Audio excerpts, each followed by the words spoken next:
दिलखुलास व्यक्तिमत्व पुण्यामध्ये मला पहिल्यांदा बघायला भेटलं. मी पुण्यात खूप माझे फ्रेंड्स आहेत, बट एवढा दिलखुलास माणूस पुण्यामध्ये बघायला भेटतो म्हणजे मला सगळ्या म्हणजे ज्या काय गोष्टी बघतोय त्या अँटिक आहेत. इथं पुण्यामध्ये मी भिवंडीवरून आलोय म्हणजे काहीतरी वेगळं दिलंय यांनी. प्राइसचं नाही बघितलं, फक्त क्वालिटी आणि म्हणजे काय अँटिकनेस काय बोलता येईल की वेगळी गोष्ट पुण्यामध्ये येऊन मला बघायला भेटली.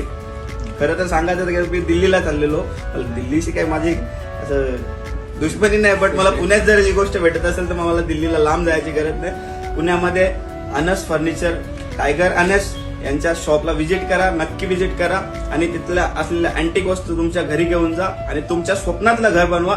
थँक्यू. आपले सरांचा नेचर कसे वाटलं सर तुम्हाला?